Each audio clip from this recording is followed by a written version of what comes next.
안녕하십니까. 4.10 총선 격전지를 중심으로 선거 전황을 짚어보는 4.10 총격전. 선거 D-23일 3월 18일 월요일에 인사드립니다. 이준석 그리고 또 한 사람 이낙연, 이 두 사람이 당초에 이번 총선에서 제3지대에서 뭔가 돌풍을 일으킬 걸로 본인들이 장담을 했습니다. 이낙연은 민주당에 있다가 뛰쳐나가고 이준석은 국민의힘에서 탈당하고 물론 국민의힘 안에서 뭔가 도모하려다가 안 되니까는 나갔죠. 자, 그래서 두 사람이 제2의 그 보수 진영 또는 제2의 그러니까 진보 좌파 진영, 자, 이 양대 진영의 대안으로 자리 잡겠다 이렇게 하면서 나갔는데 지금 양쪽이 다 완전히 죽을 쓰고 있습니다. 조국 신당이 나타나서 그렇다, 그것도 아닙니다. 조국 신당은 비례대표 정당이죠. 이 이낙연 그리고 이준석은 지역구에도 후보를 내보내고 있는데 이 뭐 성적표가 초라할 정도입니다. 군소 후보, 피라미 후보 뭐 이렇게 다 전락을 하고 있습니다.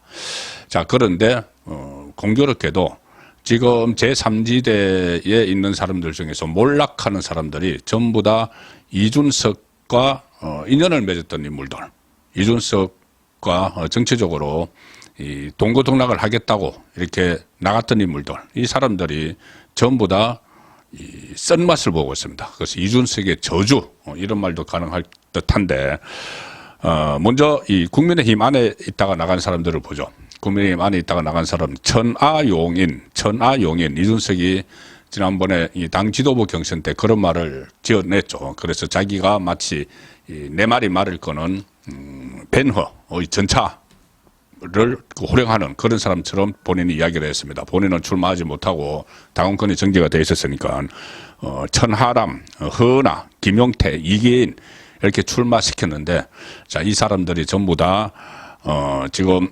그 맥을 못 쓰고 있습니다. 그 중에서 김용태는 국민의힘에 남았죠. 국민의힘에 남으면서 이준석과 인연을 끊어낸 인물은 또 금배지에 한 발 다가섰습니다. 전하용인 중에서 김용태는 가지 않았는데, 김용태는 국민의힘에 잔류를 해서 최근에 청년 최고위원까지 했었죠. 김용태가 양지, 당선 가능성이 높은 지역의 공천을 받았습니다. 어디냐? 경기도 포천시 가평군, 여기서 후보 경선을 통과하고 공천을 김용태가 받았는데 아주 젊은 나이에 배지를 달 가능성이 높아졌습니다. 보수세가 강한 지역인데 포천시 가평군, 최근에 18대부터 19대, 20대, 21대 내리 국민의힘 계열 후보들이 당선된 곳이죠. 김영우 전 의원이 여기서 3선을 했던, 그래서 상당히 당선 가능성이 높아졌다. 아주 젊은 나이에 금배지를 달 수 있게 됐는데, 자, 김용태는 그 4명 중에서 손절을 했죠. 그 이준석과 손절을 했기 때문에 기회가 생겼는데, 이준석을 따라 나갔던 세 사람은 지금 거의 절망선 상태일 겁니다. 뭐냐면은 지금 이준석 본인조차가 화성을 지었고 아주 뭐 여론조사 안 나오지만은 제가 몇 차례 말씀드렸듯이 그 동탄에 있는 화성을 지었고, 거기서는 이 민주당과 국민의힘, 민주당 두 후보가 겨루게 되면은 이준석은 거기서 어떻게 보면은 캐스팅 보트 역할 정도를 할 수밖에 없는, 본인이 당선되는 건 어림없고 그런 상황인데, 그 같이 나갔던 천하용인 중에서 허나는 뭐 개혁신당 수석 대변인 이걸 맡고 있는데, 그 비례대표 의석도 박탈을 당하면서 나갔죠. 영등포 갑에 출마를 했습니다. 영등포 갑은 지금 이 국민의힘 김영주, 서울의 영등포 갑, 국민의힘 김영주, 원래 민주당 소속이었는데 탈당하고 국민의힘 후보가 됐죠. 그리고 구청장을 한, 영등포 구청장, 직전 구청장을 한 최현일, 이 후보가 김영주, 최현일, 김영주의 맞대결을 펼쳐주고 있는데, 이 속에 들어가서 거의 존재감이 없습니다. 허나, 그리고 천하람, 개혁신당 전 최고위원, 이 강주 지역에, 호남 지역에 출마를 했는데, KBC 강주 방송이 실시한 여론조사에서 지지율 6.7%. 그래서 민주당 김문수, 국민의힘 김형석, 진보당 이성수 후보와 이 대결 구도 속에서 도전을 면치 못하고 있는 상황이고, 또 한 명 이기인 전 경기도의원은 얼마 전에 말씀드렸다시피 지금 비례대표 신청을 했습니다. 비례대표 신청을 해서 만약에 이준석이 총선이 끝나면은 아무 이제 할 일이 없으니까는 외국으로 간다는 이야기가 있죠. 그래서 그러면은 대리인 비슷하게 꽂아 놓으려고 앞순번에 배치해달라 이렇게 그 이야기를 하고 있지만은 여기 또 공천관리위원장이 김종인이죠. 김종인이 앞순번에 배치해 줄지, 그리고 앞순번에 배치한다고 해도 2번일 텐데 여성 1번이니까 2번이 당선되기 어렵습니다. 그러니까 이기인도 국회의원 되기는 지금 사실상 불가능한 상태다. 그리고 여기다가 지지율도 이준석 당, 개혁신당 지지율 지난주 금요일 갤럽 조사에서 1% 나왔습니다. 1%. 한국 갤럽 정당 지지율에서 1% 나왔습니다. 거의 없는 거나 마찬가지죠. 자, 그런데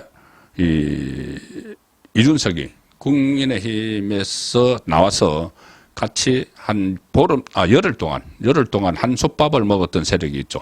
이낙연 그리고 원칙과 상식이라고 민주당에서 떨어져 나온 세력, 이 세력들도 있는데 이 사람들도 이준석과 인연을 맺은 그 끝이 안 좋습니다. 이준석과 인연을 맺어서 지금 본인들이 군소 후보로 다 일제히 전락을 해버렸습니다. 국회의원도 지내고, 심지어 이낙연은 국무총리, 민주당 대표, 또 당 대표 경선 후보, 이재명과 마지막까지 붙었죠.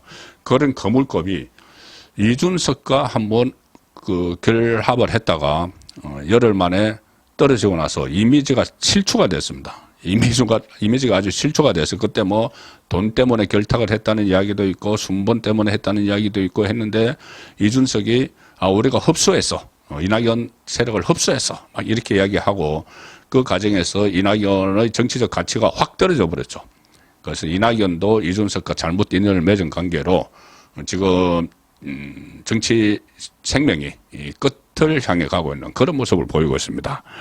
원래 그 전에 이재명이 위기에 몰렸을 때 이낙연이 거기서 대안으로 부상을 하고 그때만 해도 이낙연이 마치 부활을 할 것 같았는데, 거기서 민주당에서 떨어져 나와서 이준석과 결탁을 하고 헤어지고 하면서 이미지가 완전히 망가져 버렸죠. 정치인 이낙연이 추락을 했습니다. 자, 그래서 지금 이낙연은 출마를 해 있죠.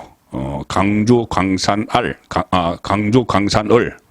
지역에 출마를 했는데, 여기에 이 새로운 미래죠. 당 이름이 이낙연이 출마를 했고, 민주당에서는 민형배가 나왔습니다. 민형배. 그 위장탈당, 그 민형배.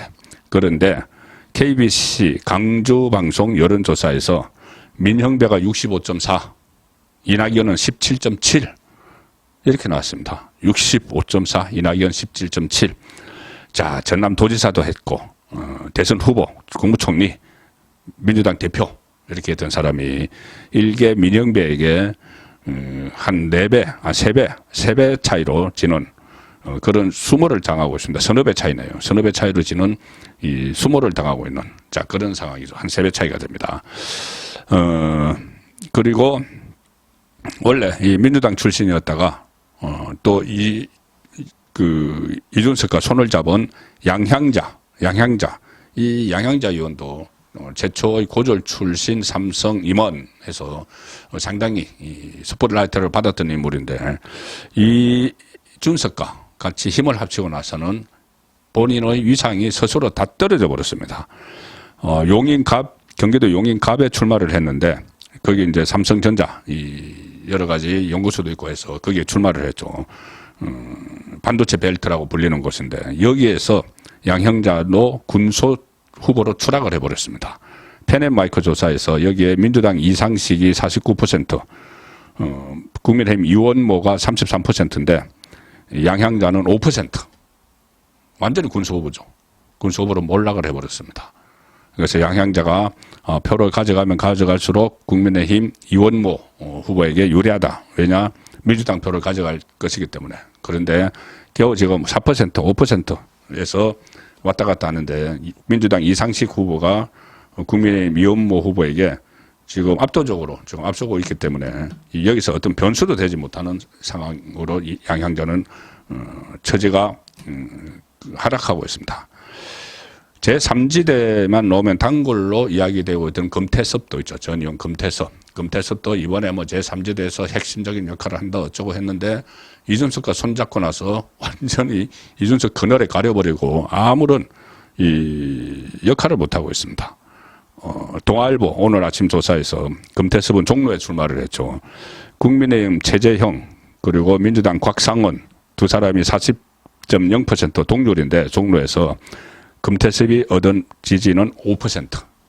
그러니까 8분의 1. 다른 두 후보에 비해서 8분의 1. 이걸 가지고 이선이 지금 피라미 후보, 군소 후보로 완전히 다 전락을 해버리는 이런 상황이고 또 원칙과 상식해서 호기롭게 이재명의 반대에서 뛰어나왔던 이원욱, 조홍천, 뭐 이원욱은 본인 지역구를 하성어를 이준석에게 내주고 하성어리 새로 만든 하성정으로 갔는데 거기서도 군소 후보로 지금 100을 못 추고 있고 조홍천 이원도 그렇게 쓴소리하고 상당히 이미지가 민주당 쪽에서 좋았는데 이준석과 힘을 합치고 나서 이준석 쪽으로 가고 나서 완전히 이 군소 후보로 전락을 했습니다. 남양주시 갑에서 3선에 도전을 하지만은 당선될 가능성은 뭐 사실상 없는 그런 상황입니다. 그래서 이준석은 자기가 당까지 만들었는데 그 당 지지율이 이제 1% 없는 거 지지율 없는 거나 마찬가지입니다.